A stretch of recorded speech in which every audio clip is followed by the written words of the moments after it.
অনেক দিন পর একটা বিয়ের নিমন্ত্রণ পেলাম, সেখানে গিয়ে কিন্তু ভুরিভোজ করা হলো আর আনন্দ করলাম। আর এদিকে দেখো কত কুল পাচ্ছে সবাই। তো চলো প্রথম থেকে ভিডিওটা স্টার্ট করি। তো আমি সুস্মিতা, আমার চ্যানেলে তোমাদেরকে অনেক অনেক স্বাগত। সকালবেলা উঠেই দেখি বাবা ওয়েদারের অবস্থা খুবই খারাপ, প্রতিদিন উঠে দেখছি কুয়াশা আর কুয়াশা। এই কুয়াশার জন্য কিন্তু আমের বোলগুলো নষ্ট হয়ে যাচ্ছে। এত বোল হয়েছে যে প্রচুর আম হতো, সেখানে হয়তো কত হবে জানি না আমি সঠিক, তাও আমি আন্দাজে বলছি, এতে নষ্ট হয়ে যায় তো আমটা কমই হয়। যাই হোক, এদিকে কিন্তু আমি সকালের কাজ বাজ সেরে কিন্তু কয়েকটা থালা বাসন ছিল, সেইগুলো ধুয়ে ফেলবো তাড়াতাড়ি করে। তো মাঝে মধ্যে আমার থালা বাসন থাকে না, রেখে সব ধুয়ে আগের থেকেই রেখে দিই। আর যেদিন থাকে সেদিন তো মনে হয় কি অনেক কাজের উপর শেষই হয় না। তো যাই হোক, কিছু করার নেই। কালির হাঁড়িটা কায়দা করে ধুলাম। আমার এই কালির হাঁড়ি ধুতে গেলে অবস্থা খুব খারাপ হয়ে যায়, যেহেতু উনুনে রান্না করা হয়।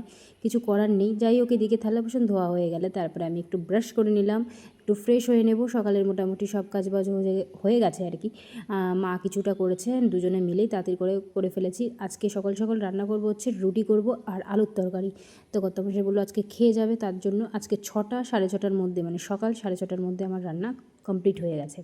তো যাই হোক, এদিকে আমি চলে এসেছি। ভেবেছিলাম গ্যাসে রান্না করব, আবার ভাবলাম না, উনুনেই রান্না করি। গ্যাসে রান্না করতে গেলে এই রুটি ভীষণ নোংরা হয়, গ্যাস আবার পরিষ্কার করো, নানান তাল, যার জন্য আমি গ্যাসে আর করিনি, সোজা চলে এসেছি আমার ছোট্ট রান্নাঘরে। তো প্রথমেই কিন্তু আমি আলু সিদ্ধ দেওয়ার জন্য একটু লবণ দিয়ে ঢেকে রাখবো। একটু আলু সিদ্ধ করে আলুর তরকারি করলে কালো জিরে দিয়ে কিন্তু বেশ ভালোই লাগে, শুকনো লঙ্কা ফোড়ন দিলে বেশ স্বাদ হয়। কিন্তু তোমরা কে কে খেয়েছো অবশ্যই কিন্তু কমেন্টে জানিও। এইভাবে মানে আলুর তরকারি আমার কাছে তো খুবই ভালো লাগে, যখনই রান্না করি কালো জিরে দিয়ে করি। আর এদিকে আমার রুটি হয়েও গেছে। তবে কর্তামশাই খাওয়া দাওয়া করে বেরিয়ে পড়লো কাজের উদ্দেশ্যে। তারপরে আমি আর শাশুড়ি মা খেলাম। আর এদিকে মা একটু বেরিয়ে যাবে, ওনার বাবার বাড়িতে যাবে। একবারে বিয়ে বাড়ি, বললাম যে আজকে বিয়ের একটা নিমন্ত্রণ আছে, অনেক দিন পর পেয়েছি। তো বিয়ে বাড়িতে তো যাবো, আবার ভাবছি ওয়েদার কী হয়, এদিকে ঝড় বৃষ্টি হলে হয়তো যেতে পারলাম না। আগে একবার বিয়ে বাড়িতে যাবো বলে কত আনন্দ করলাম, ঝড় বৃষ্টির জন্য যেতে পারিনি, মানে কিছু বছর আগের কথা।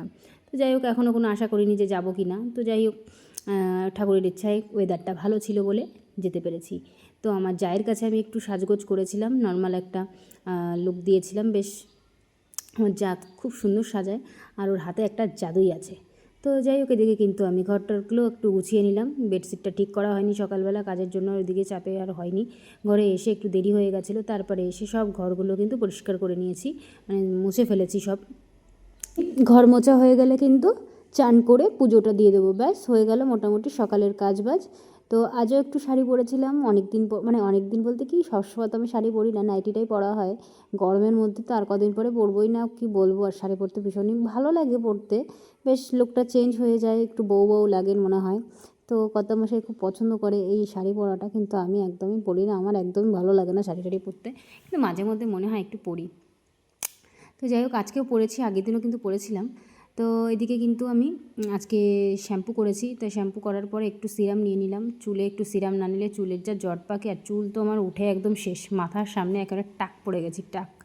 কতদিন ধরে ভাবছি যে একটু পেঁয়াজের রস নেবো, কিন্তু আর নেওয়াই হয় না। আমার মোটামুটি চুল উঠলে হয়তো তখন গিয়ে আমি লাগাবো, তার আগে হয়তো চুলের হয়তো কোনো যত্নই নেব না। কিন্তু হ্যাঁ, সত্যি বলছি, আমার নিতেই হবে। চুলের অবস্থা খুবই খারাপ, প্রচণ্ড রাফ হয়ে গেছে চুলগুলো, কি বলবো আর। তো যাই হোক, এদিকে কিন্তু আমি চান টান করে তো নিয়েছি, তারপরে ঘরের পুজোটা দেব। পুজোটা দেওয়া হয়ে গেলে মোটামুটি কাজ কমপ্লিট। আজ কমপ্লিট বলতে রান্না করেছিলাম আজকে একদম সিম্পল রান্না করেছি, ডাল আলু সিদ্ধ আর ভাত, আর কিছুই না। তো যাই হোক, এদিকে কিন্তু আমি চলে এসেছি আমার ঠাকুর ঘরে এসেই কিন্তু আমার মন প্রাণ একদম শান্তি হয়ে যায়, শান্তির জায়গা আমার একটা। সত্যি কথা বলতে নানান টেনশানের মধ্যে থাকি, নানান চিন্তা তো আসেই সবারই, কম বেশি তো সবারই থাকে। যতই বলুক যে আমার টেনশান নেই, ওটা মানে আমি মনে করি ভুল কথা, সবারই কোনো না কোনো কিছু টেনশান থাকে। আমি মনে করতাম যে আমারই ভগবান হয়তো টেনশান দেয় ভীষণ, কিন্তু না, সবারই কম বেশি থাকে, বুঝি আর কি যে জিনিসটা আমি।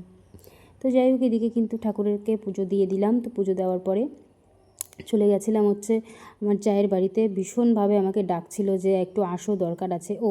ওর থেকে একটু আবার বিয়ে বাড়ি যাবো বলে আমি, হ্যাঁ, একটু ভুরুটা করেছিলাম, মানে আইব্রোটা। তো বলেছিল তাড়াতাড়ি চলে আসো। তো গিয়ে দেখতে পাচ্ছি ওই জায়ের মেয়েকে সাজিয়েছে একটু ছোট্ট পরি করে, খুব সুন্দর লাগছিল ওকে। বেশ কয়েকটা ভিডিও করলো, তারপরে এসে দেখছি সবাই কুল পাড়ছে। আরে বাপরে, জানো না কুলের কাছে কত লোক, প্রচুর কুল গাছে হয়েছে। আমার জায়েদের বাড়ির কুল এটা, ওদের বাড়ির পাশেই গাছটা। বেশ ভালো, মানে ভীষণই ভালো কুলগুলো, খেতে যা দারুণ, কী আর বলি।